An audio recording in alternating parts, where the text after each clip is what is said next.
안녕하세요, 규미사입니다. 오늘은 4월에 업로드한 영상들을 모아보았습니다. 요즘 조회수도 그렇고 영 채널이 좋지 않은데 늘 시청해주셔서 진심으로 감사드립니다. 그럼 시작하겠습니다. 진짜 좋은 일자리가 있는데 일단 밥 먹으면서 이야기해요. 만약 무직 상태에서 이런 말을 들으면 누구나 솔깃할 수밖에 없죠. 오늘 다룰 사건은 이런 사람의 감정을 이용해 2명의 젊은 여성을 살해한 한 여성의 이야기입니다. 이 여성의 이름은 미야자키 토모코. 1946년 2월 14일 토야마현의 츠키오가무라에서 태어난 그녀는 어릴 적부터 말수가 적고 어른스러운 성격이었습니다. 그녀는 IQ 138에 성적도 늘 최상위권을 유지했고 수영부에 가입해 활동하는 등 공부도 운동도 잘하는 굉장히 뛰어난 학생이었지만 정작 그녀의 부모님은 언니와 오빠만 예뻐했다고 하네요.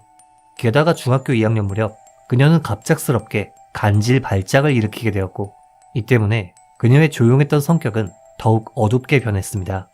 이후 그녀는 지역의 명문고에 진학해 좋은 성적으로 도쿄 소재의 그럭저럭 괜찮은 대학에 원서 합격했지만 부모님은 대학은 무슨 대학이냐, 돈 없다, 일이나 해라 라며 그녀의 진학을 반대했고 결국 미야자키는 부모님 말씀대로 보험회사나 화장품 회사 등에서 근무할 수밖에 없었습니다. 이렇게 사회생활을 시작한 그녀는 직장에서 한 남성과 사귀는 사이가 되었고 이내 23살이었던 1969년 이 남성과 결혼을 하게 되었죠. 이후 남편과의 사이에서 아들이 태어나며 그녀는 평범한 전업주부 생활을 시작했습니다만 한 가지 문제가 발생합니다. 바로 남편이 바람을 피웠던 것이죠. 당시 남편의 분류는 몇 년에 걸쳐 지속되었고 결국 이에 지친 그녀는 1974년 남편과 이혼을 하게 됩니다. 당시만 해도 이혼에 대한 인식은 좋지 않았고 거기에 더해 결혼과 출산으로 경력이 단절된 그녀는 아들을 키우기 위해 매춘을 할 수밖에 없었습니다. 그리고 이 과정에서 그녀는 키타노 히로시라는 인물을 알게 됩니다. 이 키타노 히로시라는 인물은 전기 기술자로 그는 결혼한 몸이었지만 미야자키가 마음에 들었던 모양인지 단골 손님으로 시작해 나중엔 그녀와 불륜관계를 맺게 되었죠. 그리고 1978년 미야자키는 언제까지고 이렇게 살 수 없다고 생각해 남자친구인 키타노 히로시와 함께 100만엔씩 돈을 모아 호쿠리쿠 기획이라는 회사를 설립, 동업을 시작하게 됩니다. 참고로 이 회사는 홍보, 판촉용품을 파는 일을 했다고 하는데요. 당시 미야자키는 입버릇처럼 가난한 사람은 고생해봤자 절대로 행복할 수 없다. 오로지 부자만이 행복해질 수 있다. 라는 말을 하고 다녔습니다만 사실 이 2명은 회사 경영을 해본 경험이 없다 보니 점점 회사는 경영난에 빠지기 시작했고 결국 자금을 메꾸기 위해 대출을 반복한 탓에 영업이익은커녕 빚만 잔뜩 남게 되었죠. 그리고 이런 상황에서 미야자키는 이대로 가면 진짜 끝이다. 무슨 짓을 해서라도 돈이 필요하다. 라고 생각, 범죄를 결심하게 됩니다. 그녀가 선택한 범행 방식은 보험금을 노린 살인이었는데요. 사실 앞서 말씀드렸던 것처럼 미야자키는 고등학교 졸업 후 보험회사에서 일한 경력이 있어 이때 배운 지식을 악용해 적당한 남성과 결혼한 후 그 남성을 살해 보험금을 수령하는 계획을 세우기 시작했습니다. 당시 그녀는 결혼정보회사의 프로필을 등록, 2명의 남성과 만나며 범행을 준비했지만 사실 결혼이라는 게 돈도 시간도 많이 드는 일인데다 쌍방 간의 조율이 필요한 것인지라 그렇게 쉬운 일은 아니었죠. 그래서 그녀는 범행 방식을 바꾸기로 마음먹었습니다. 미야자키가 정한 2번째 범행 방식은 사람을 유괴해서 가족에게 몸값을 요구하는 것이었습니다. 당시 그녀는 젊은 세대에게 인기가 있던 빨간색 페어레이디 Z라는 자동차를 몰고 다니며 거리에서 희생자를 물색하기 시작했습니다. 참고로 그녀가 탄 이 차, 당시 토야마현 내에 딱 10대 있었고 빨간색은 3대뿐이었던 매우 희귀한 차였다고 합니다. 아무튼 1980년 2월 23일 저녁 무렵 그녀의 눈에 한 여성이 들어옵니다. 당시 미야자키는 토야마역 근처에서 혼자 서 있던 나가오카 요우코 씨를 우연히 발견했고 그녀는 나가오카 씨에게 접근해 이런 말을 꺼냈습니다. 되게 괜찮은 아르바이트 자리가 있는데 사람이 없어. 혹시 관심 있니? 당시 나가오카 씨는 이 제안이 굉장히 솔깃했던 모양인지 아르바이트에 관심을 보였고 이에 미야자키는 식사를 하며 이야기하자는 말과 함께 나가오카 씨를 차에 태웠습니다. 당시 미야자키는 치밀하게도 그녀와 식사를 하며 어디 사는지, 부모님은 무슨 일을 하시는지 등등 그녀의 가족이 몸값을 지불할 수 있을 정도로 부유한지 대화를 통해 알아내기 시작했고, 이후엔 자신이 세운 회사 호쿠리쿠 기획에 그녀를 데려와 오늘은 밤이 너무 늦었으니까 여기서 하룻밤 자고 가 라며 그녀를 설득했고, 나가오카 씨는 아무런 의심도 하지 않았죠. 그리고 다음날 나가오카 씨는 집에 전화를 걸어 엄마, 나 되게 좋은 일자리 찾았어. 호쿠리쿠 기획이라는 곳인데 여기서 하루 더 자고 갈 것 같아 라는 말을 했고, 이것은 가족과의 마지막 통화였습니다. 그리고 다음날인 1980년 2월 25일 당시 미야자키는 나가오카 씨를 차에 태워 어딘가로 향했는데요. 당시 나가오카 씨는 그녀가 자신을 집에 태워다 준다고 생각했지만 미야자키의 속셈은 달랐습니다. 미야자키는 이미 나가오카 씨는 자신의 얼굴을 알고 있기 때문에 살해한 뒤 살아있는 것처럼 꾸며 몸값을 받아낼 생각이었죠. 그녀는 운전 도중 중요한 일이 있다며 잠시 차를 세웠고 공중전화로 나가오카 씨 집에 전화를 걸었지만 전화를 받은 것은 나가오카 씨의 부모님이 아닌 연로하신 할아버지였다고 합니다. 당시 미야자키는 할아버지가 아니라 부모님과 통화를 하고 싶었던 모양인지 그대로 전화를 끊어버린 후 몸값 요구는 나중에 하고 일단 죽여야겠다 라고 생각, 수면제를 넣은 음료수를 나가오카 씨에게 권해 그녀를 잠에 들게 만들었죠. 그리고 얼마 정도 시간이 지난 후 나가오카 씨가 깊은 잠에 빠지자 미야자키는 끈으로 그녀의 목을 졸라 목숨을 빼앗았고 기후현의 외진 시골 강에 시신을 유기한 뒤 도주했죠. 다음 날인 2월 26일 나가오카 씨의 가족들은 회사에서 하룻밤 더 자고 온다 라고 말했던 딸이 돌아오지 않자 경찰서에 찾아가 딸이 호쿠리쿠 기획이라는 곳에 취업했다, 하룻밤 더 자고 온다더니 귀가하지 않았다 라며 실종신고를 제출했는데요. 신고를 받은 경찰은 이 호쿠리쿠 기획이라는 회사에 찾아갔고 사장인 미야자키를 대면하게 되었죠. 그런데 미야자키는 나가오카요? 그게 누구죠? 아무도 안 왔어요. 모릅니다. 라며 아예 사건과 관련이 없는 것처럼 연기를 했습니다. 그리고 다음 날인 2월 27일 미야자키는 몸값을 요구할 작정으로 다시금 나가오카 씨의 집에 전화를 걸었지만 전화를 받은 것은 이번에도 부모님이 아닌 할아버지였죠. 결국 그녀는 너네 딸 내가 데리고 있어. 살리고 싶으면 1시간 이내로 내가 지정한 식당으로 와. 당신이 빨리 애 아빠한테 전해. 라는 말을 했는데요. 소식을 들은 나가오카 씨의 아버지는 서둘러 범인이 지정한 식당으로 향했지만 어째서인지 그곳엔 아무도 없었습니다.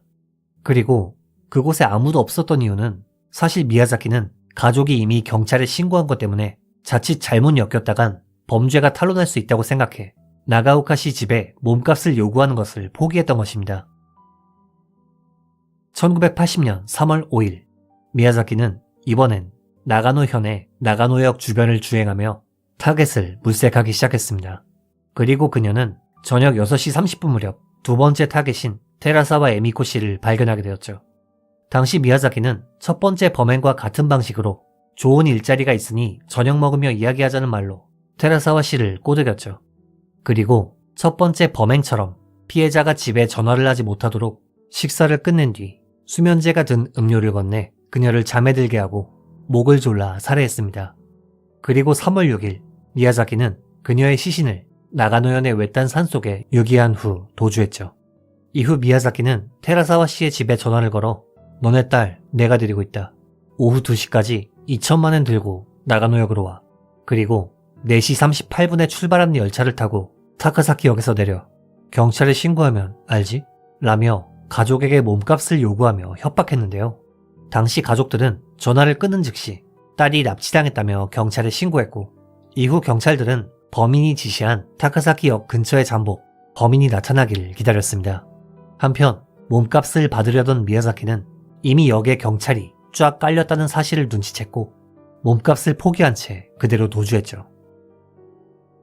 한편 앞선 나가오카 씨 실종 사건을 조사하던 경찰은 기후현의 외딴 강에서 그녀의 시신이 발견되었다는 소식을 들었고 이로 인해 이 사건은 유괴 및 납치에서 살인사건으로 수사 방향이 전환되었죠. 당시 경찰은 지금 조사 중이던 테라사와 씨 유괴 및 몸값 요구 사건이 첫 번째 사건과 굉장히 유사하다는 것을 파악했고 이에 호쿠리쿠 기획과 연관이 있을 거라 생각해 사장이었던 미야자키 그리고 동업자인 키타노 히로시를 소환해 이들을 조사하기 시작했습니다. 당시 두 사람은 자신들과는 관련 없다며 적극적으로 혐의를 부인했지만 첫 번째 시신을 유기한 2월 25일 무렵 현장 인근에서 그녀의 차를 봤다는 목격자의 증언이 있었고 호쿠리쿠 기획의 사무실에서는 실종 및 살해당한 나가오카 씨의 지문이 발견되었으며 이후 테라사와 씨의 시신이 산속에서 발견되자 그녀는 결국 혐의를 인정할 수밖에 없었습니다. 하지만 앞서 말씀드렸던 것처럼 그녀는 머리가 상당히 좋은 편이었고 이번엔 형을 줄이기 위해 한 가지 비겁한 방법을 사용하기 시작했는데요. 바로 사건과는 전혀 관련 없던 동업자 키타노 히로시에게 죄를 덮어 씌우려 한 것입니다. 당시 그녀는 다 히로시가 시켜서 한 일이에요. 저는 수면제만 먹였고 목을 졸라 죽인 건 히로시예요. 회사에 빚이 많아서 어쩔 수가 없었어요. 라며 주범은 히로시이고 자신은 마지못해 범행에 가담한 단순 공범에 불과하다는 주장을 펼쳤습니다. 하지만 그녀가 간과하던 점이 있었습니다. 사실 키타노 히로시는 범행 발생 시각에 알리바이가 있었으며 함께 있었던 증인도 있었던 데다 범행 당시 TV에서 방영되던 프로그램의 내용까지도 전부 기억하고 있었던 점이죠. 게다가 그녀는 처음엔 살해를 인정했다가 다시금 부인했다가 나중엔 키타노의 짓이라고 주장하는 등 일관성 없이 주장을 이랬다 저랬다 했던 탓에 결국 재판부는 1988년 2월 9일 미야자키 토모코에게 사형을 선고했습니다. 그리고 억울하게 누명을 썼던 키타노 히로시 씨에겐 무죄를 선고했죠. 당시 미야자키는 억울하다며 항소했지만 기각되었고 이후 상고심까지 재판을 질질 끌었지만 끝끝내 상고마저 기각되어 1998년 9월 4일 그녀의 사형이 확정됩니다. 현재 그녀의 사형 집행은 이루어지지 않았으며 지금은 백발이 성성한 할머니가 된 채로 감옥에서 사형을 기다리는 처지가 되었습니다. 이번 영상 어떻게 보셨는지요? 좋은 일자리, 좋은 기회, 공짜 치즈는 쥐덫에만 있다는 말처럼 일단 한번 의심해볼 필요가 있습니다. 피해자분들의 명복을 빌며 영상을 마칩니다. 괴미사였습니다. 산장. 산장은 산행 중 수분 보급이나 숙박은 물론 예상치 못한 악천후를 막아주기도 하는 참 고마운 시설이죠. 하지만 만약에 산장 관리인이 제정신이 아니라면 무슨 일이 벌어질까요? 오늘 다룰 사건은 바로 이 산장에서 일어난 사건입니다. 이 여성의 이름은 이마이 시노부. 도쿄 무사시 무라야마시에서 평범한 회사원으로 일하던 그녀는 사회생활을 하며 한 가지 취미에 빠지게 되었습니다. 그 취미란 바로 등산이었죠. 그녀는 종종 휴일이 되면 번잡한 도시를 벗어나 산에 올라 자연을 만끽하곤 했고 1983년 9월 무렵 그녀는 휴일을 이용해 등산을 하기로 마음먹었습니다. 그리고 이마이 씨가 선택한 것은 야마나시현에 위치한 미즈가키 산이었는데요. 이곳은 해발 2230m의 다소 높은 산이긴 하지만 입구에서 3시간만 올라가면 아름다운 풍경이 펼쳐지며 무엇보다 등산로 중간에 산장이 있어 숙박과 식사를 해결할 수 있기 때문에 등산 경험이 별로 없는 사람도 종종 찾곤 하는 일본 100대 산 중 하나였습니다. 1983년 9월 3일 이른 아침 계획대로 집을 나서던 그녀는 가족들에게 내일 안에는 귀가할게 라는 말을 남겼고 이 말을 마지막으로 돌아오지 않았죠. 당시 가족들은 약속했던 9월 4일이 지나도 딸이 돌아오지 않자 혹여나 조난을 당하거나 곰을 만난 건가 싶어 걱정되는 마음에 딸이 귀가하지 않는다며 경찰에 신고를 했는데요. 하지만 경찰은 움직이지 않았습니다.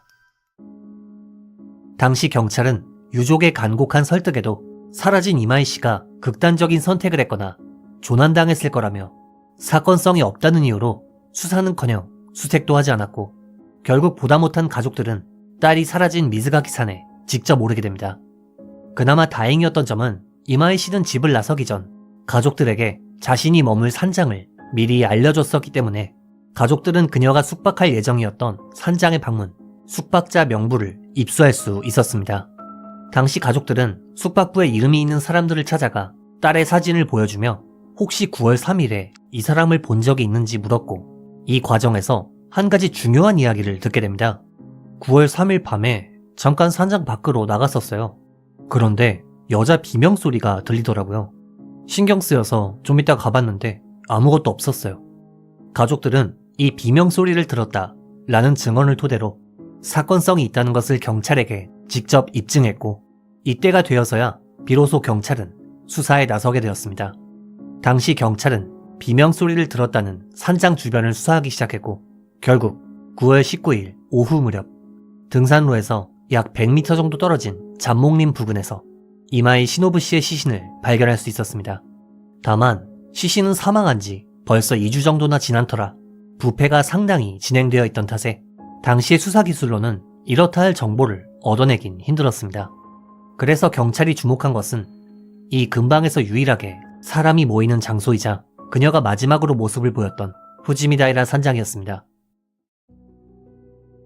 이 산장의 관리인은 오오시바 츠토무라는 인물로 아내와 딸이 있었지만 관리인이라는 직업 특성상 겨울에나 집에 들어갈 뿐 1년 중 대부분을 산에서 생활하는 인물이었죠. 당시 경찰은 산장 관리인인 오오시바 츠토무에게 이마이 씨의 목격 정보를 물었는데요. 오오시바는 그 여자는 9월 3일 오후 4시쯤 산장에 도착했어요. 그런데 5시쯤 젊은 남자가 그 여자를 부르더라고요. 그러더니 대화를 좀 나누다 밖으로 나가서 안 돌아왔어요. 라는 대답을 했습니다. 여기까지만 보면 오오시바가 말한 젊은 남자가 굉장히 수상하지만 경찰의 생각은 달랐습니다. 사실 오오시바는 이 경찰과의 대화에서 누가 봐도 부자연스럽고 이상하다고 느낄 정도로 긴장한 상태로 벌벌 떨고 있었기 때문이죠. 게다가 수상한 정황은 이뿐만이 아니었습니다. 그가 업무상 반드시 작성해야 하는 숙박자 명부에는 어째서인지 이마이 씨가 사라졌던 9월 3일자의 명부만이 감쪽같이 사라져 있었던 것이죠.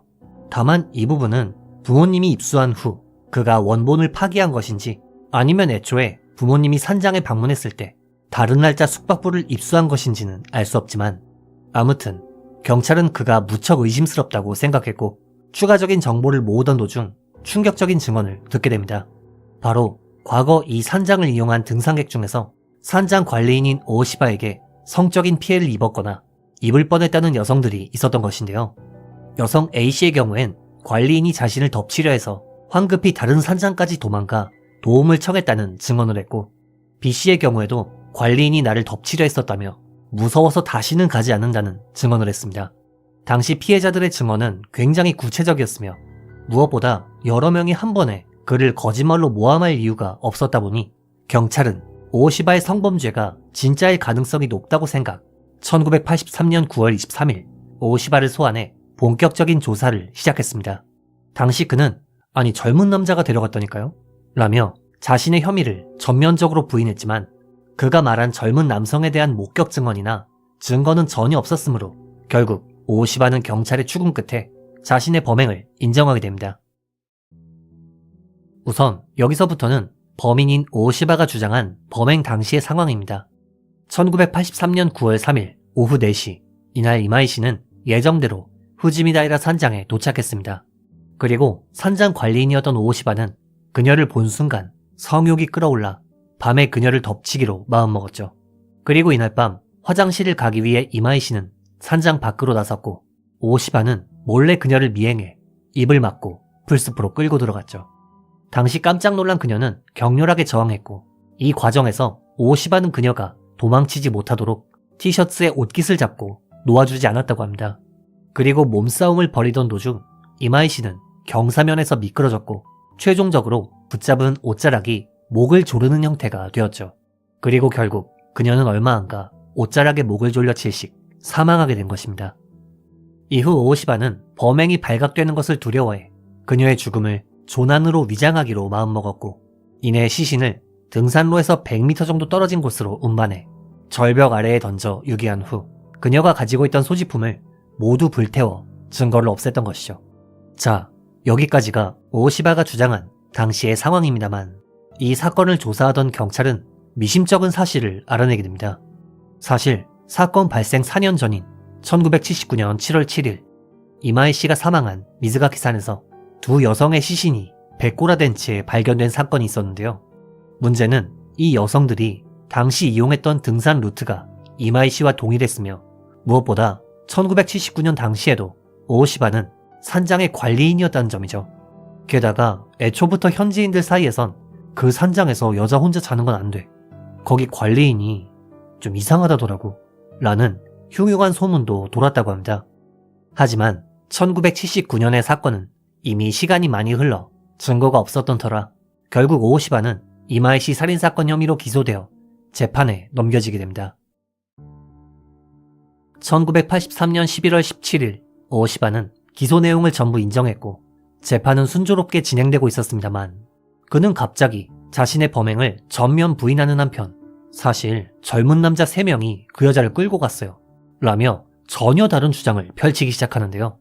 사실 범행이 발생한 코후 지역에는 기록에 따르면 1930년대까지만 해도 남성들이 모여 홀로 여행하는 외지 여성을 덮치는 악습이 있었고 오호시바는 이런 악습이 현대에 발생한 것이라며 자신이 아니라 불특정 다수의 남성들이 범인이라는 어처구니 없는 주장을 했습니다. 하지만 재판장은 주장이 객관적 증거와 맞지 않는다. 정말 결백하다면 피해자 옷이나 신발을 불태울 이유가 없었다. 라며 그의 주장을 인정하지 않았습니다. 그리고 최종적으로 재판장은 판결문을 통해 산장 관리인이라는 입장을 잊은 악질적인 범행이다. 믿고 있던 산장 관리인에게 살해당해 부패한 시신으로 발견된 피해자의 심정은 헤아릴 수 없다. 반성의 태도가 보이지 않는다. 사건이 산악 관계자나 사회에 남긴 충격이 매우 크다. 라는 말과 함께 1984년 10월 그에게 징역 13년을 선고했습니다. 이후 오호시바는 곧바로 항소했습니다만 그의 항소는 기각되었고 결국 1997년 형을 마치고 만기 출소했다고 하네요. 이후 그의 행방은 알려지지 않았습니다. 한편 사건이 발생한 산장은 한때 폐쇄되었으나 2011년부터는 멀쩡한 사람이 관리인을 맡아 운영 중이라고 하네요. 등산하는 여성만을 노린 산장 관리인. 이번 영상 어떻게 보셨는지요? 등산을 하시게 되면 반드시 자신의 계획을 주변에 알리고 안전산행이라는 4글자 잊지 않으셨으면 합니다. 피해자분들의 명복을 빌며 영상을 마칩니다. 규미사였습니다.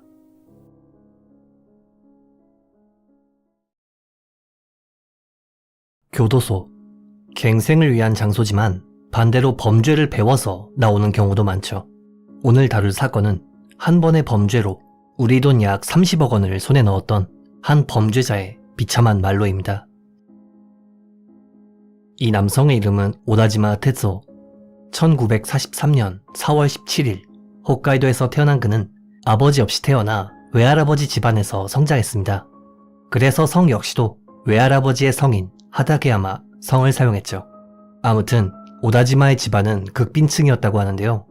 그는 중학생 땐 배고픔을 이기지 못해 식료품점에서 먹을 걸 훔친 적도 있었고 자신을 키워준 외할아버지 집에서 돈을 훔치는 등 절도를 저질렀다 체포되어 소년원에 수감되었죠.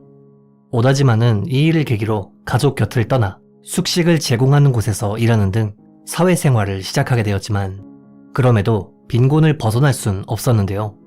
1960년 당시 17세였던 그는 금은방에서 반지를 훔치려다 검거, 절도미수, 주거침입 미수 등의 혐의로 다시금 소년원에 수감되었고 출소 이후 성인이 된 그는 여러 직업을 전전했지만 다시금 사기, 절도 등의 혐의로 체포되어 이번엔 소년원이 아닌 형무소에서 3년 동안 복역하게 됩니다.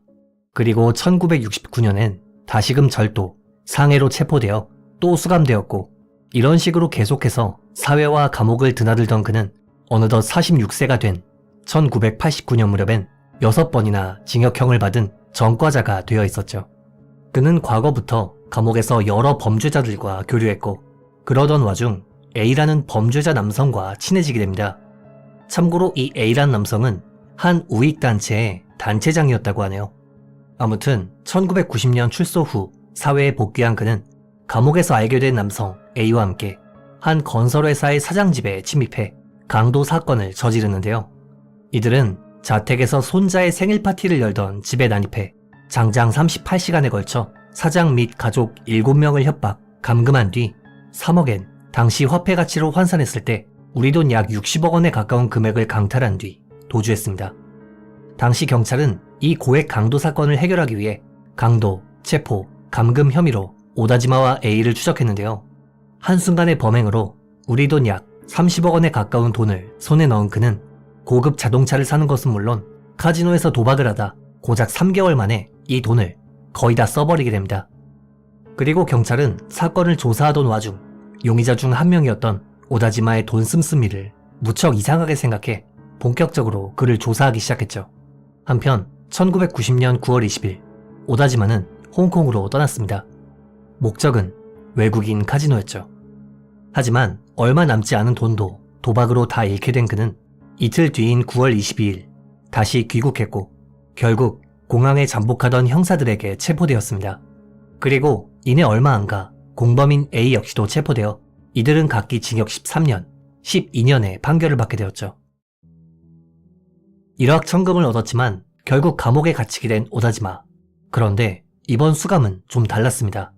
당시 교도소 내에선 한 번의 범죄로 30억 원을 번 놈이 왔대 라는 소문이 돌기 시작했고 감옥 내에서 그는 삽시간의 유명인이 되었던 것이죠. 그리고 주변의 관심과 유혹으로 인해 오다지마는 갱생은커녕 이거 다음엔 더 잘할 수 있겠는데? 라는 생각을 하게 됩니다. 그러던 1995년 그는 감옥에서 모리타 카츠미 라는 남성과 같은 방을 쓰게 되는데요. 모리타는 살인으로 수감된 범죄자로 두 사람은 자연스레 이런저런 이야기를 나누게 되었고 이내 이들은 출소 후의 범죄 계획을 세우게 됩니다. 당시 오다지마는 특히 타겟 선정에 심혈을 기울였습니다. 그는 감옥에서 잡지, 신문 등을 읽으며 다양한 회사의 이름, 주소, 자본금, 지주 비율 등 여러 데이터들을 자신의 노트에 적었고 이 중에서 현금 보유량이 높고 경영이 안정된 한 회사를 선정하게 됩니다. 그 회사는 마부치 모터라는 기업이었죠. 당시 오다지마는 범행 가담을 망설이는 모리타에게 어차피 우리 같은 전과자는 세상이 받아들여주지 않아. 그렇게 살 바엔 차라리 큰 돈을 훔쳐서 떵떵거리며 살자고 타인 명의로 위조 여권을 만들고 해외에서 돈을 펑펑 쓰며 살면 된다니까? 라며 설득했고 결국 모리타는 그의 꼬임에 넘어가게 됩니다. 그리고 시간은 흘러 2000년 5월 23일 모리타가 먼저 가석방을 받게 됩니다. 당시 오다지마는 출소하는 그에게 사회에 나가게 되면 범행에 쓸 자동차와 자금, 아지트 등을 미리 준비해달라고 부탁했죠. 물론 모리타는 이 시점에 오다지마의 제안을 거절하고 평범하게 생활하는 것도 가능했겠습니다만 일확천금의 유혹이 너무 강했던 것일까요? 그는 범행 자금 마련을 위해 노숙자들의 개인정보를 푼돈으로 사들인 뒤 이를 바탕으로 대출을 받거나 휴대전화를 계약해 외국인들에게 판매하는 등 부정한 방법으로 범행 자금을 모으기 시작했습니다. 또한 노숙자 명의로 해외 도피 시 사용할 위조 여권을 만드는 등 철저하게 범행을 준비했죠. 그리고 2년 후인 2002년 6월 25일 이내 오다지마도 가석방을 받아 출소하게 됩니다. 출소한 그는 곧장 모리타에게 달려갔고 이내 이들은 오랜 기간 준비해온 범행을 실행하게 되죠. 당시 이들은 현장 답사는 물론 범행에 사용할 흉기, 휘발유 등을 사전에 준비한 후 타겟의 집에 전화를 걸어 집에 사람이 있는 시간을 조사하는 등 철저하게 범행을 준비했고 2002년 8월 5일 본격적으로 행동을 개시하게 됩니다. 이들은 이날 오후 3시 무렵 회사 사장 집에 방문해 초인종을 눌렀습니다. 그리고는 누구세요? 라는 질문에 택배입니다. 라고 능청스럽게 대답했죠. 당시 사장의 딸 B씨는 이를 믿고 문을 열어주었고 그 순간 오다지마와 모리타는 집 안에 들어가 흉기를 꺼낸 뒤 딸인 B씨와 아내인 C씨의 손발을 테이프로 묶은 후 폭행을 가했습니다. 그리고 집안을 뒤져 현금과 귀금속을 훔쳤는데요. 이들이 훔친 금액은 총합 966만엔 상당, 대략 우리 돈 1억 원 이상의 금품이었죠. 이후 이들 범죄자 2인조는 B, C씨가 자신들의 얼굴을 봤고 목소리를 들었기 때문에 증거 인멸을 위해 이들의 목을 졸라 살해했습니다. 당시 피해자들은 살려달라고 빌었지만 돈에 눈이 먼 두 범인은 아랑곳하지 않았죠. 그리고 살인을 저지른 두 명은 2층 침실에 불을 지른 뒤 곧바로 현장에서 도주했습니다. 비록 한 번의 범행으로 1억 원 이상의 금품을 훔치긴 했지만 이들은 범죄자답게 돈 씀씀이가 정상이 아니었습니다. 당시 오다지마는 생활비 그리고 파친코로 이 돈을 전부 날려버렸고 모리타 역시도 여행과 파친코에 돈을 전부 탕진했던 것인데요. 1억 원 이상의 돈이 고작 한 달도 되지 않아 바닥을 드러내게 된 것이죠. 아무튼 이로 인해 두 사람은 다시금 생활고에 빠졌고 이내 세 번째 범행을 계획하게 되는데요.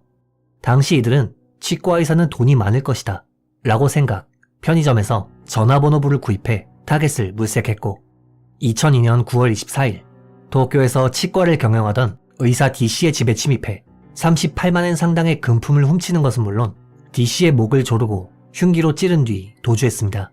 그리고 이로 인해 D씨는 사망하게 되었죠. 그러나 애초에 이들은 돈 씀씀이가 정상이 아니었다 보니 400만원 정도의 돈은 순식간에 사라졌고, 돈이 떨어지자 이들은 2002년 10월경 다음 범죄를 계획하게 되는데요. 당시 이들이 타겟으로 삼은 것은 티켓이나 복권, 환전을 담당하는 한 가게였습니다. 이들은 현장 답사를 위해 가게에도 방문했지만 방범장치가 설치되어 있어 직접 가게를 습격할 순 없다고 생각했고, 결국 자택에 방문해 경찰관인 척 초인종을 눌러 경계심을 허물고 집안에 침입해 범행을 저지르기로 계획했습니다. 2002년 11월 21일 오후 6시 10분, 이들은 경찰을 사칭해 이 씨의 집에 침입한 뒤 감기로 집에서 쉬고 있던 이 씨를 폭행, 손발을 묶었고 이후 집을 뒤져 현금과 귀금속, 지갑 등을 강탈했습니다. 비록 정확한 피해 금액이 밝혀지진 않았지만 대략 100만엔 정도로 추정된다고 하네요. 그리고 오다지마와 모리타는 목격자를 없애기 위해 이 씨의 목을 졸라 살해한 뒤 현장에서 도주했죠. 이젠 훔친 돈으로 생활하는 것이 일상이 되어버린 오다지마와 모리타. 이들의 머릿속엔 이미 일해서 돈을 번다 라는 개념은 없었습니다. 그리고 이들은 네 번째 사건 이후 갑자기 범행의 패턴을 바꾸기 시작했는데요. 이들이 선택한 범죄는 강도가 아닌 빈집털이였습니다. 오다지마는 치밀하게도 신문의 부고기사를 중심으로 가족이 사망하면 장례식이 열리고 집에 아무도 없다 라는 점을 노려 장례식으로 집을 비운 부자, 즉 사업가나 의사 등의 부고 소식을 노렸고, 피해 건수는 수백 건에 달했으며 피해 금액도 억 단위였다고 하네요. 한편 경찰은 당시 수사에 난항을 겪었습니다. 그 시작은 두 번째 사건이었는데요.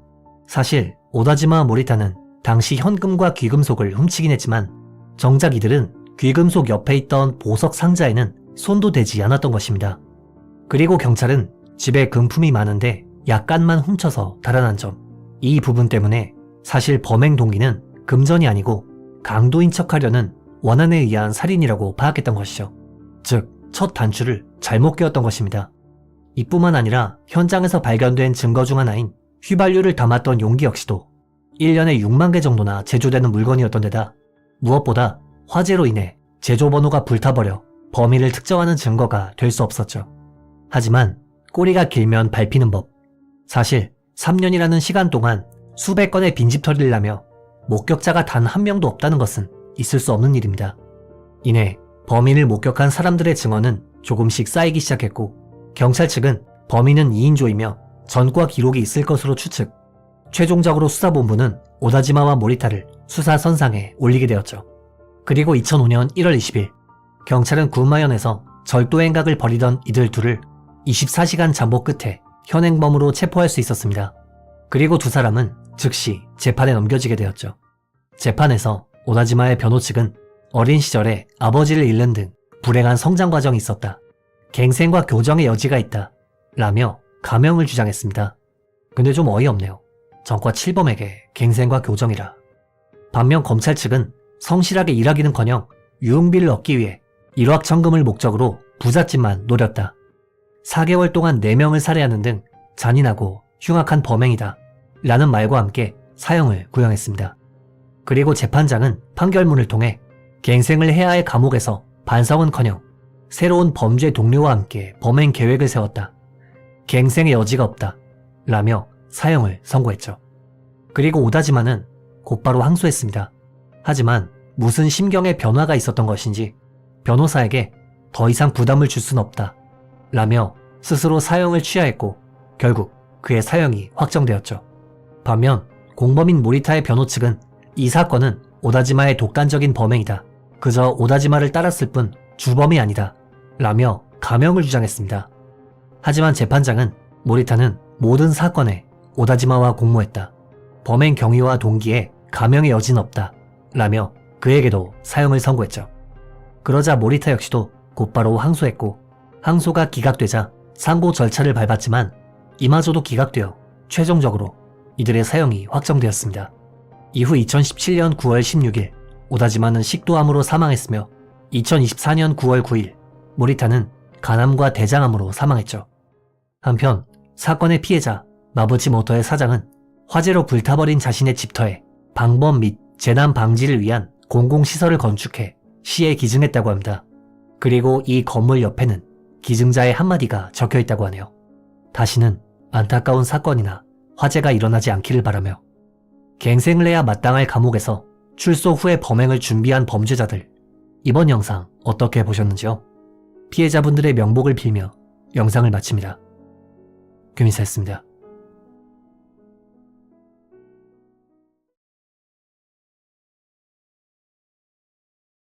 재벌은 개 못 준다는 말이 있죠. 범죄자들은 오랜 기간 감옥에 수감되어도 정작 출소한 후 새 삶을 살기는커녕 다시금 범죄를 저지르는 일이 비일비재한데요. 오늘 다룰 사건 역시도 과연 이 범인이 갱생이 가능할까? 라는 생각이 절로 드는 그런 사건입니다. 1997년 치바현에 한 불량 소년이 있었습니다. 이 소년의 이름은 하시즈메 유스케. 그는 동네에서 유명한 불량 학생이었는데요. 성장 과정에 대해 알려진 정보는 많지 않지만 그는 주변에 늘 갖고 싶은 게 있으면 훔치면 돼. 훔치는 걸 방해하는 인간은 죽여버리면 돼. 라는 말을 흘리고 다니던 정상의 범주를 한참 넘은 소년이었습니다. 물론 사춘기 때 허세를 부리기 위해 저런 헛소리를 하는 거라 생각하실 수 있겠지만 하시즈메는 진짜였습니다. 그는 1997년 5월 19일 2시 반 무렵 모자를 깊게 눌러쓰고 선글라스를 낀 뒤 치바현 나가레야마시 히레가사키의 한 맨션 3층에 침입했습니다. 당시 그는 소리가 들리지 않도록 현관문을 조심스레 열었고 이내 신발을 벗은 뒤 집 안으로 들어갔죠. 그리고 이내 집에서 쉬고 있던 타지마 유미라는 여성과 눈이 마주치게 되는데요. 하시즈메는 민첩하게 부엌으로 달려가 시카를 꺼낸 뒤 타지마 씨에게 현금 카드 가져와. 비밀번호 말 안 하면 죽인다. 라고 협박하기 시작했습니다. 당시 타지마 씨는 겁에 질려 저항하지 못했고 17살이었던 하시즈메는 무저항인 그녀를 칼로 협박, 성폭행했습니다. 이후 그는 관계 도중 타지마 씨가 자신의 얼굴을 봤다 라는 이유로 그녀의 등을 시칼로 찌른 뒤 수건으로 목을 졸라 살해, 도주했습니다. 그리고 ATM으로 이동, 훔친 카드에서 현금 20만 엔을 인출했죠. 그녀의 시신이 발견된 것은 당일이 아닌 다음날이었습니다. 오랫동안 손녀가 방에서 나오지 않는 걸 이상하게 생각한 그녀의 친할머니가 손녀의 방에서 시신을 발견했던 것인데요.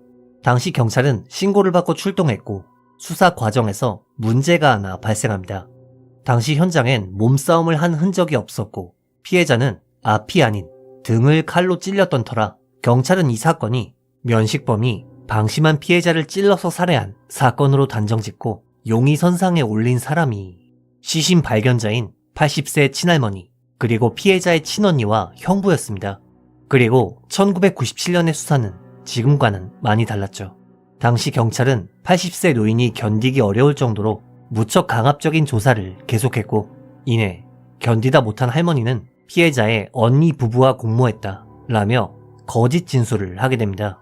그리고 경찰은 이 자백 내용을 바탕으로 이번엔 언니 부부를 조사하기 시작했는데요.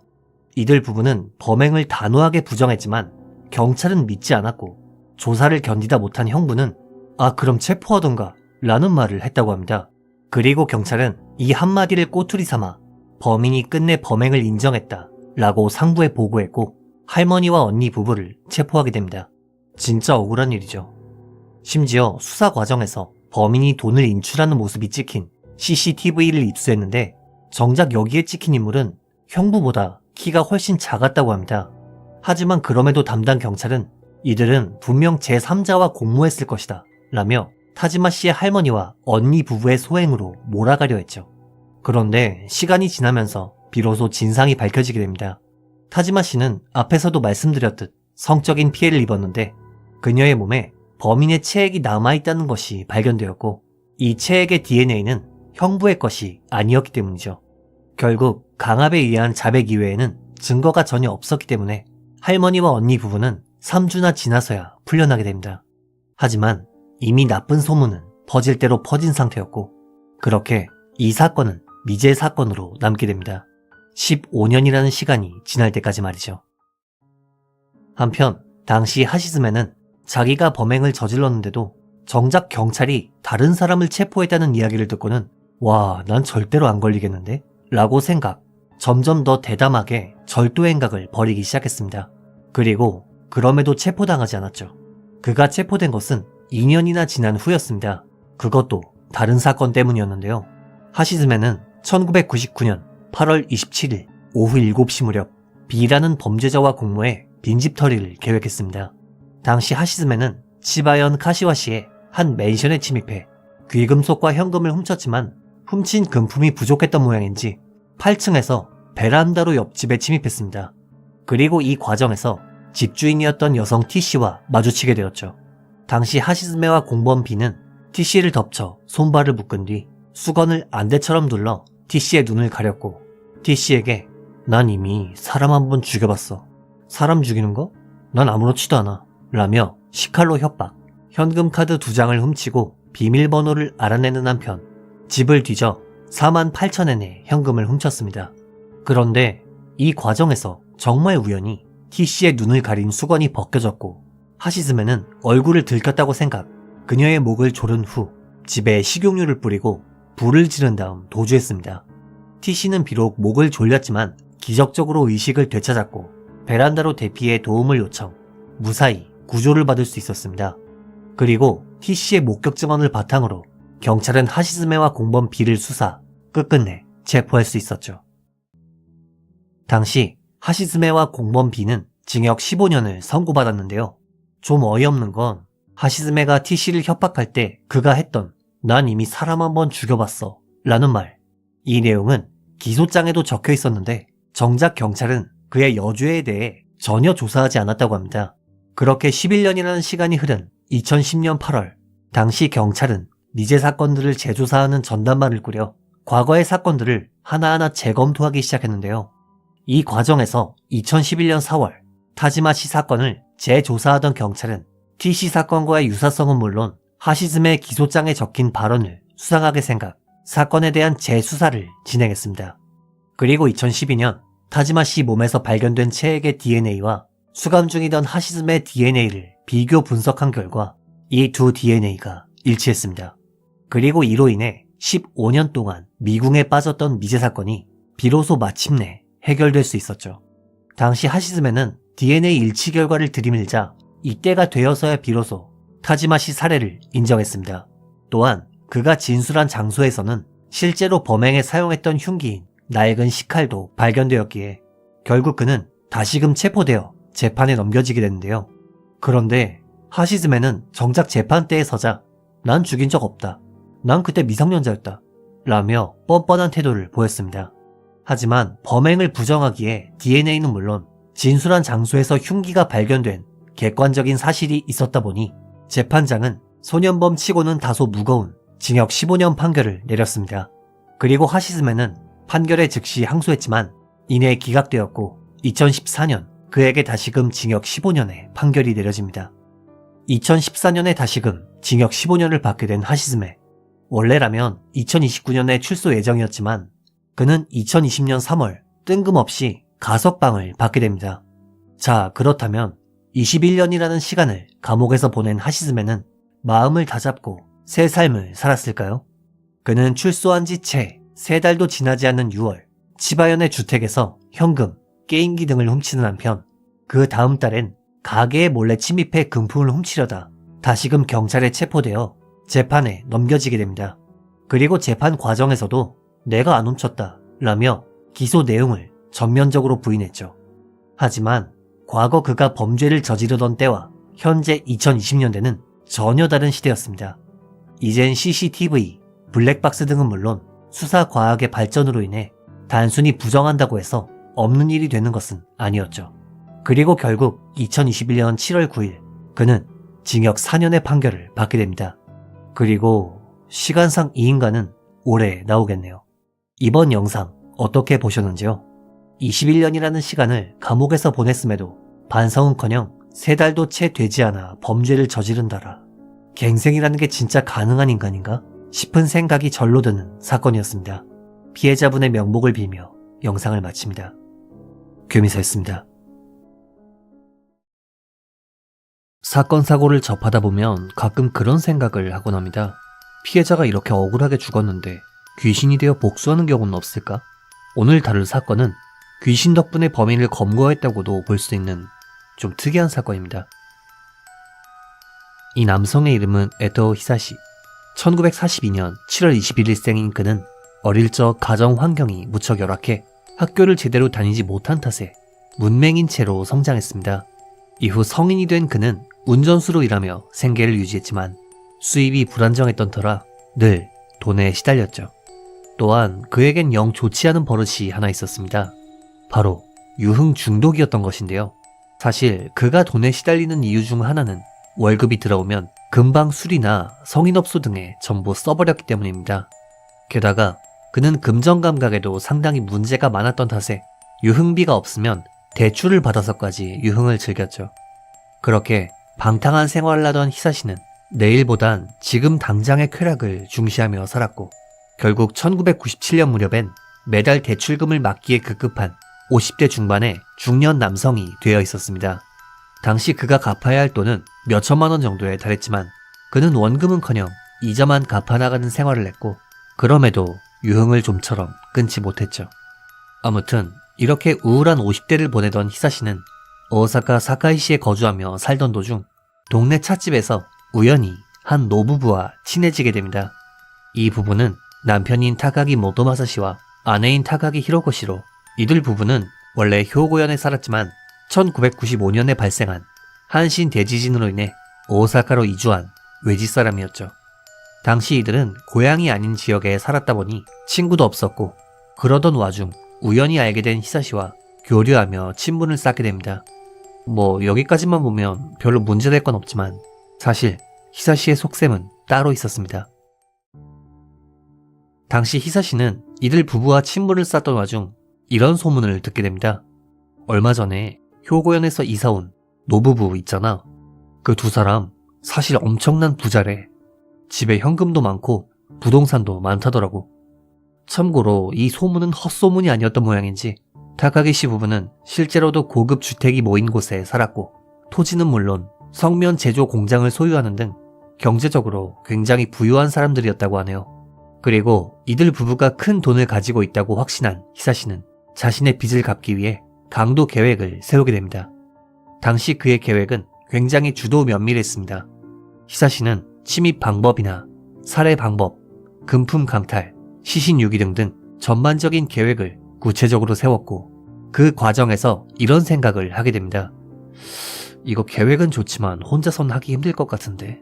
이에 히사시는 지인과 남동생을 범행에 가담하도록 설득했고 흉기를 챙겨 실제로 타카기시 부부의 집 근처에 잠복했지만 하필 이들이 범행 개시일로 정한 날에 타카기시 집에 손님이 온 탓에 범행에 가담하려 했던 남동생과 지인은 철저하게 준비했다더니 이게 뭐야?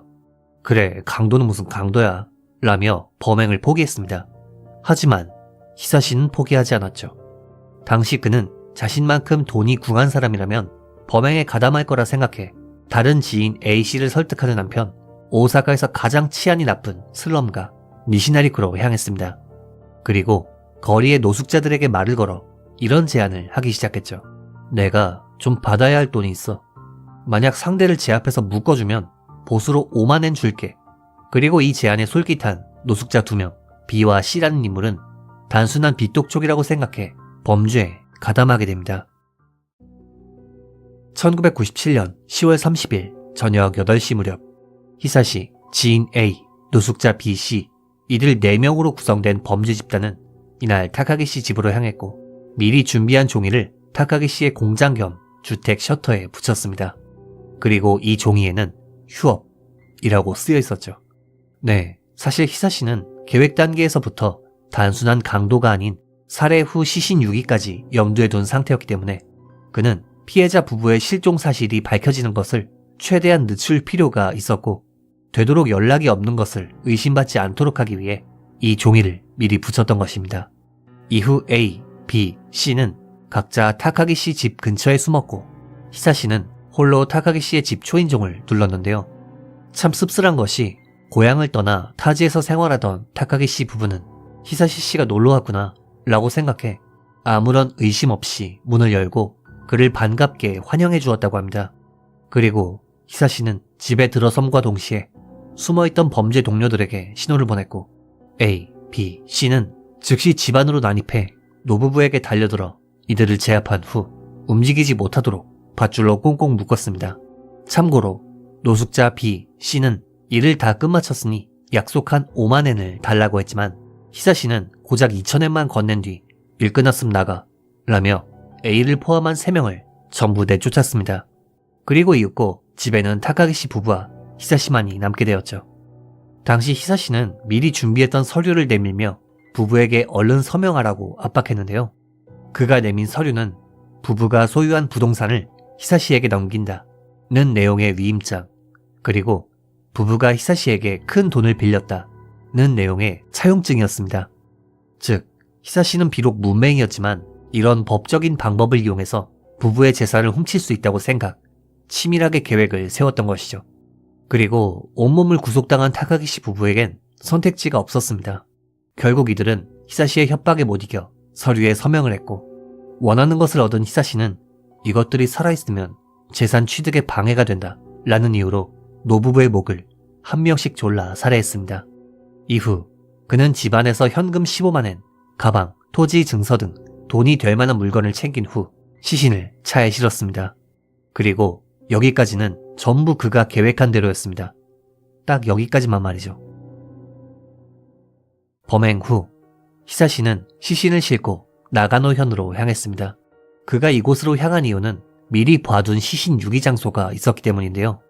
이 장소는 농사를 짓지 않은 지 오래된 밭으로 다소 인적도 드물고 휴경지라 밭을 갈아엎을 일이 없는 어찌 보면 최적의 장소였습니다. 당시 히사시는 범행을 정말 치밀하게 준비했던 모양인지 미리 계획해둔 대로 굴삭기를 렌트해 밭에 구덩이를 파기 시작했습니다. 그리고 이 광경을 지켜보는 한 인물이 있었는데요. 바로 밭 주인이었죠.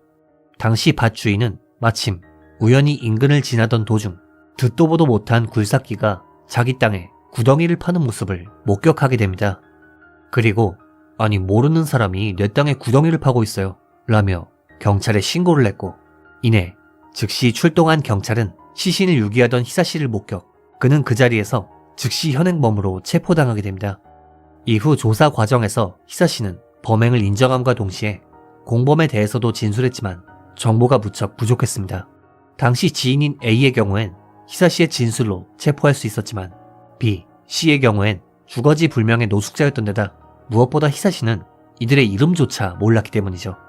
그리고 결국 이 사건은 주범인 히사시 그리고 공범인 A만이 체포되어 재판에 넘겨지게 됩니다. 2001년 3월 22일 당시 히사시의 변호 측은 금전적으로 궁지에 몰려 정상이 아니었다 라며 심신미약을 주장했지만 이는 당연히 받아들여지지 않았고, 재판장은 판결문을 통해 유흥비 마련을 위해 범행을 저질렀다, 인간으로서 양심의 조각조차 보이지 않는다 라는 말과 함께 사형을 선고했습니다. 그러자 히사시는 곧바로 항소했는데요. 당시 항소심에서 그는 죽이긴 했지만 살인은 없었다 라는 어처구니 없는 주장을 펼쳤습니다.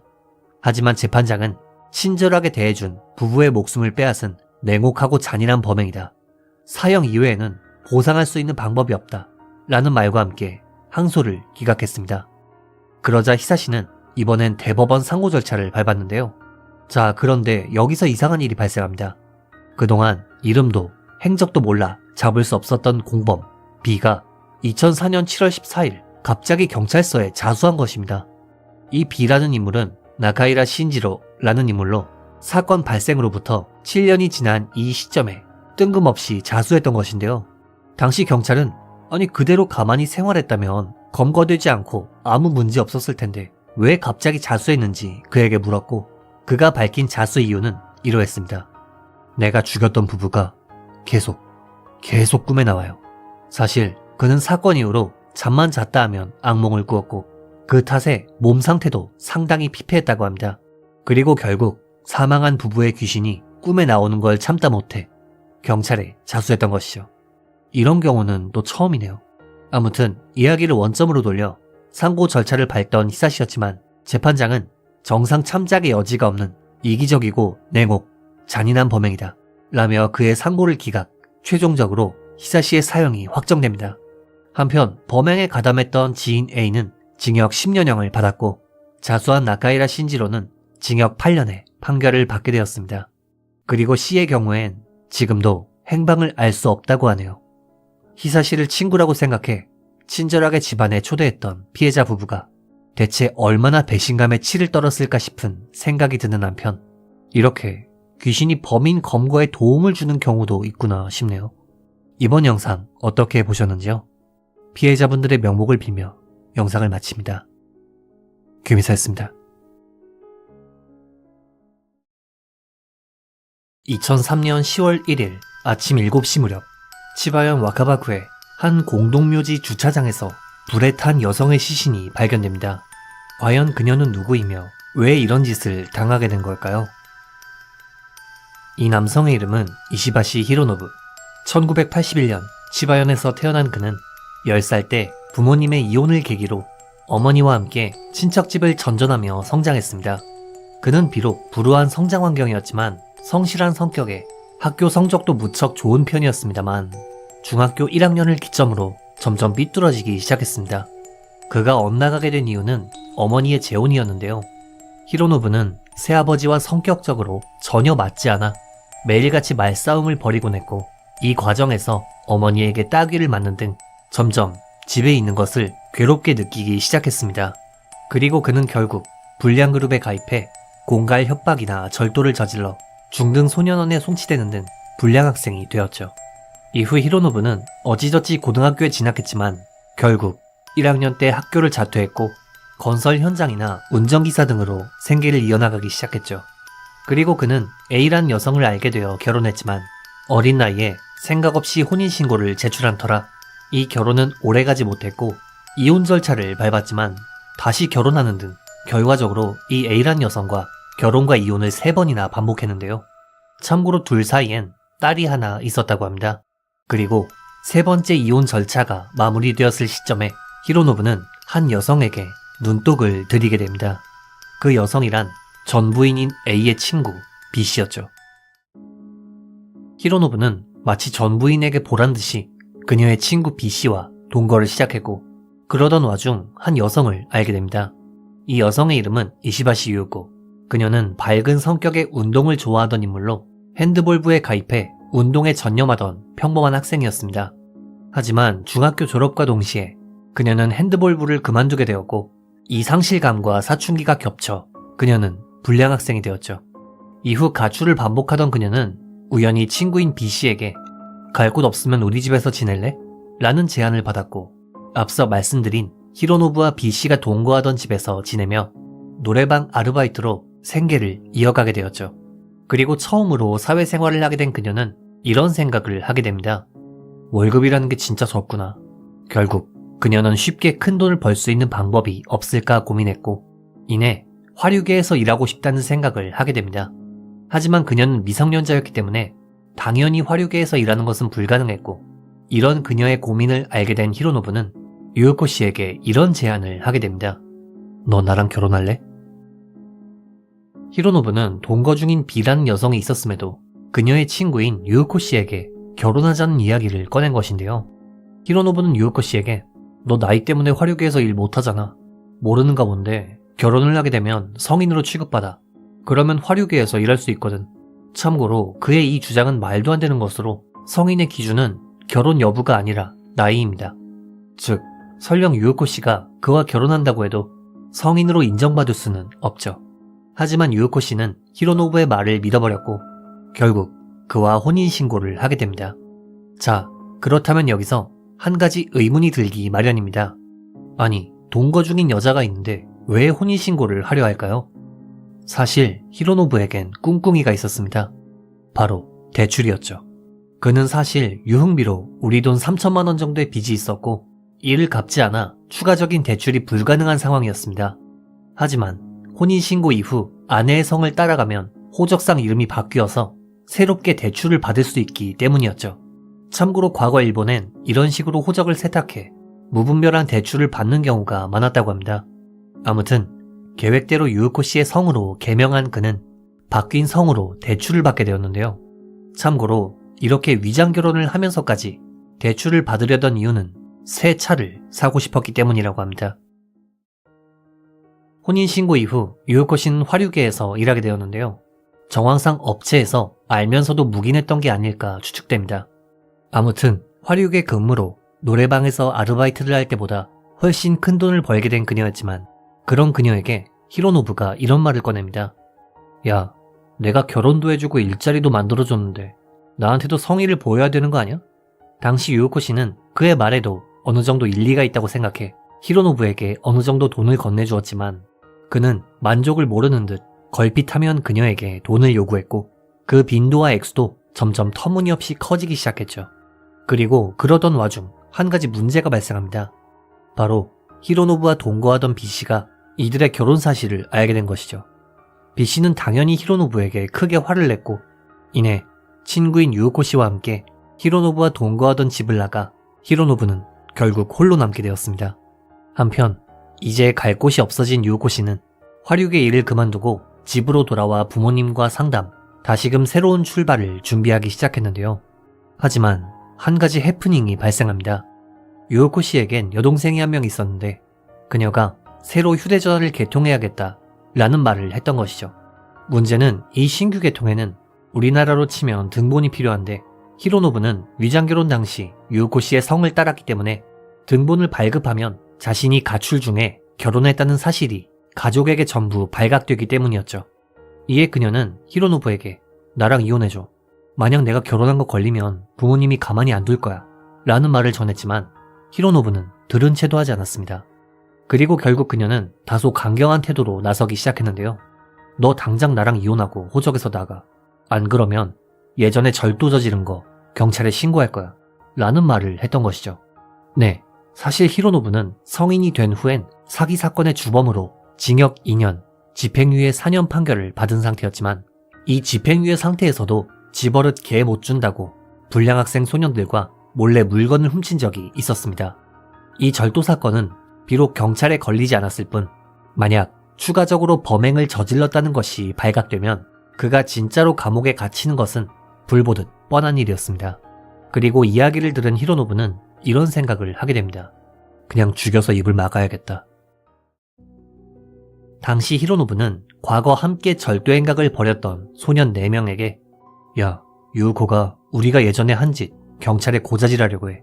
헛짓거리하기 전에 죽여서 입을 막자 라며 이들을 설득했죠. 이렇게 공범을 모집한 히로노부는 2003년 10월 1일 새벽 유우코 씨를 전화로 불러낸 후 그녀를 차에 태워 치바시 와카바쿠의 인적이 드문 한 묘지로 데려갔는데요. 그리고 이 묘지에는 히로노부의 설득에 넘어간 소년 4명이 기다리고 있었죠. 당시 히로노부는 그녀를 차 밖으로 끌어냈고 이내 이들 5명은 집단적으로 그녀를 폭행하기 시작했습니다. 당시 유우코 씨는 이들에게 살려달라고 빌었지만 히로노부와 소년들은 이를 아랑곳하지 않았고 폭행으로 더 이상 움직이지 못하는 그녀의 안면에 무려 70kg에 달하는 묘비를 떨어뜨려 잔인하게 살해했습니다. 이후 이들은 시신을 처리하기 위해 근처의 편의점이나 마트에서 라이터용 기름을 잔뜩 훔치거나 구매해 시신에 뿌렸고 불을 지른 뒤 현장에서 도주했습니다. 그리고 4시간 후인 아침 7시 무렵 당시 조깅을 하던 인근 주민이 유우코 씨의 불타는 시신을 발견해 즉시 신고했고 결국 경찰이 움직이게 됩니다.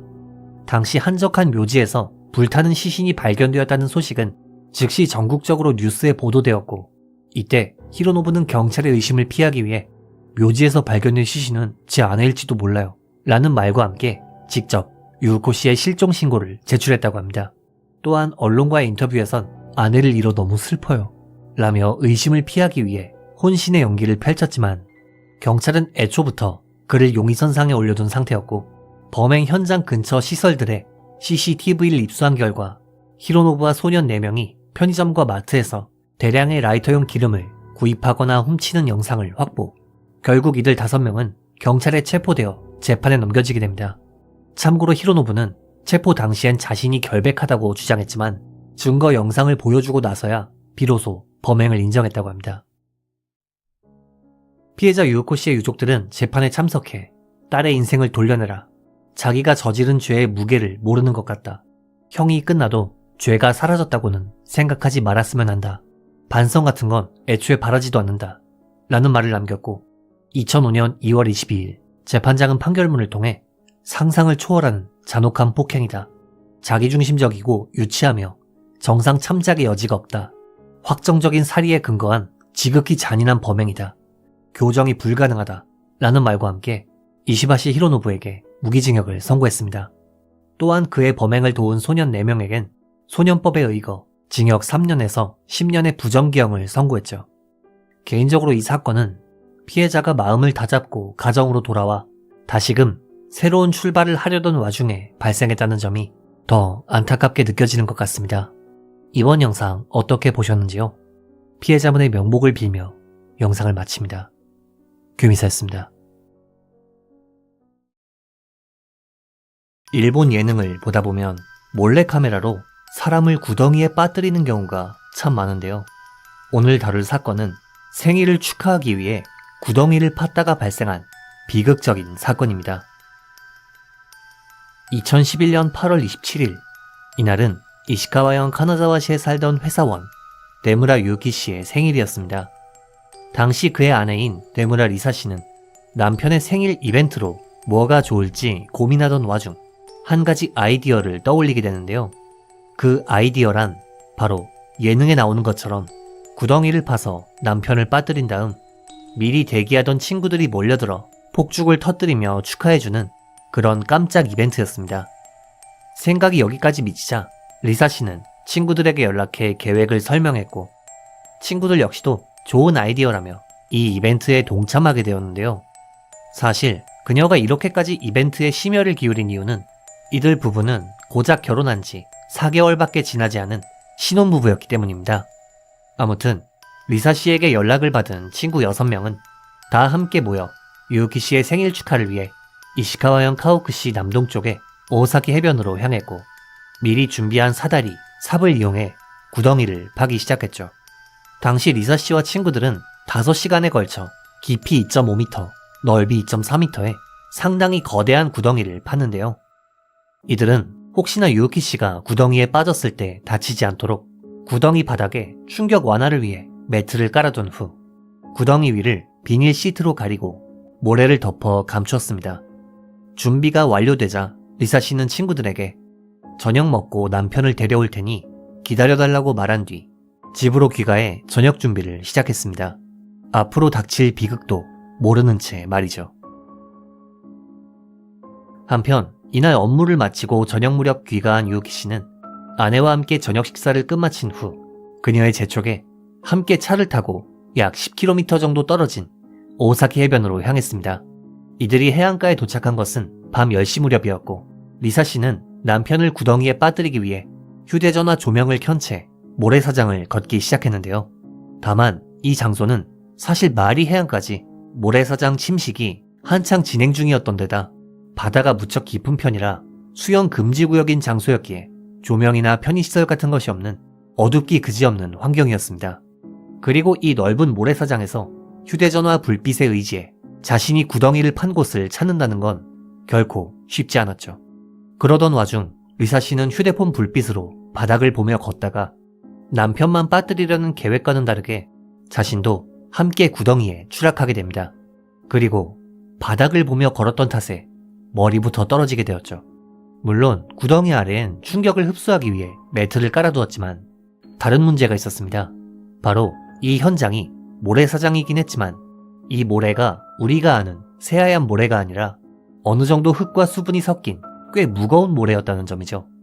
구덩이를 파는 단계에서 리사 씨와 친구들은 구덩이가 들키지 않도록 하기 위해 비닐 시트 위에 다량의 모래를 덮어두었고 두 사람이 추락하는 과정에서 이 모래가 함께 쏟아지는 것은 물론 아래를 보고 걸었던 탓에 머리부터 추락, 결과적으로 이들 부부는 몸의 상반신이 모래에 박혀버렸던 것입니다. 한편 추락 당시 이들의 비명소리를 들은 친구들은 폭죽을 들고 뛰어와 터뜨리며 생일을 축하한다고 소리쳤지만 이내 이들은 상황의 심각성을 깨닫게 됩니다. 당시 친구들은 예상치 못한 사고에 두 사람을 구조하려 했지만 현장은 가로등 하나 없는 어두운 해안가였던 데다 구덩이 깊이가 2.5m에 달했으며 무엇보다 현장이 모래사장이었던 탓에 모래를 파내려고 한들 그만큼 주변에 모래가 쏟아져 두 사람을 구하기란 결코 쉽지 않았습니다. 그리고 친구들은 결국 자신들로는 해결할 수 없다고 생각해 급히 119에 신고했지만 문제는 이들이 신고한 것은 이미 추락으로부터 45분이라는 시간이 지난 후였다는 점입니다. 참고로 질식사고의 골든타임은 약 3분밖에 되지 않습니다. 당시 현장에 출동한 구급대원은 경악할 수밖에 없었습니다. 사실 오랜 기간 현장에서 일한 그들도 이런 사고를 접한 경우는 거의 없었기 때문이죠. 아무튼 구급대원들은 조명과 도구를 이용해 두 사람을 간신히 모래에서 파낼 수 있었지만 대원들이 이들을 성공적으로 파낸 것은 이미 추락으로부터 1시간 이상이 지난 시점이었습니다. 그리고 두 사람은 병원으로 옮겨졌지만 이미 이들은 질식으로 사망한 상태였죠. 비록 아무리 고의가 없었다고는 해도 두 사람이 사망한 것은 사실이었으므로 리사 씨의 친구 6명은 형사 책임을 질 수밖에 없었습니다. 만약 리사 씨와 친구들이 유우키 씨를 살해하기 위해 이런 구덩이를 팠다면 20년 이하의 징역을 받게 되지만 이 사건의 경우에는 생일을 축하하기 위해 도왔다. 즉, 선의로 도왔을 뿐 살인을 입증할 수 없었기 때문에 친구들 6명은 중과실치사로 기소당하게 됩니다. 그리고 이 사건의 주모자는 데무라 리사 씨로 그리고 친구 6명은 공범이라는 형태로 재판이 시작되었죠. 한편 이들이 저지른 범죄는 중과실치사 이외에도 하나 더 있었는데요. 바로 해안법이었습니다. 일본은 허가 없이 해안가에 1.5m 이상의 구덩이를 파는 것이 해안법 위반이라고 하네요. 아무튼 재판에선 다치지 않도록 구덩이 바닥에 매트를 깔았다 라는 점이 인정된과 더불어 해안법 위반 역시도 해안 환경이나 보전에 영향을 줄 정도는 아니라는 판단하에 리사 씨의 친구들은 결국 기소유예 처분을 받게 됩니다. 하지만 이 사건을 납득할 수 없었던 두 사람이 있었습니다. 바로 피해자인 유우키 씨의 부모님이었죠. 사실 부모님 입장에선 며느리와 친구들이 괜히 이상한 짓을 벌인 탓에 아들을 잃었는데 정작 공범들이 기소유예 처분을 받은 것을 도저히 이해할 수가 없었던 것입니다. 그리고 결국 유우키 씨의 부모님은 주범이자 며느리인 리사 씨는 물론 구덩이를 함께 팠던 친구들을 전부 민사로 고소했는데요. 당시 유우키 씨의 부모님은 5시간에 걸쳐서 판 2.5m의 구덩이에 빠지면 사람이 죽을 수도 있다는 건 충분히 예상할 수 있었다. 주범이지만 이미 사망한 리사 씨의 배상 책임은 그녀의 부모님이 대신 져야 한다. 라며 이들에게 9,100만엔, 우리 돈 약 9억 원의 소송을 제기한 것이죠. 다만 이 민사소송에서 리사 씨의 친구들은 사건 당시 유우키는 구덩이 주변을 한 바퀴 빙 돌더니 빠졌다. 이건 즉 구덩이를 대충 예상했지만 분위기상 빠져졌을 가능성이 있다. 구덩이 안에는 매트를 깔아두었기에 사고를 예상할 수 없었다. 라는 주장을 펼쳤고 결국 2014년 10월 28일 재판장은 판결문을 통해 깊은 구덩이에 빠졌을 때의 위험성을 충분히 예상할 수 있었다. 다만 눈치챘지만 분위기상 일부러 빠져졌을 가능성도 배제할 순 없다. 라며 유우키 씨에게 약 4할의 책임이 있다는 말과 함께 아이디어를 제안한 리사 씨의 부모님에게 단독으로 1,030만엔, 그리고 공범인 친구들과 리사 씨의 부모님에게 합쳐서 3,100만엔, 총 4,130만엔을 유우키 씨 유족에게 지급하라는 판결을 내렸습니다. 다만 설령 친구들이 주장한 눈치챘지만 분위기상 빠졌다 라는 부분이 진짜라고는 해도 유우키 씨 입장에선 설마 2.5m도 넘는 깊은 구덩이일 줄은 몰랐을 거란 생각이 듭니다. 이번 영상 어떻게 보셨는지요? 깜짝 이벤트 물론 좋게 하겠습니다만 어디까지나 안전을 염두에 두고 준비해야겠습니다. 피해자분들의 명복을 빌며 영상을 마칩니다. 규미사였습니다.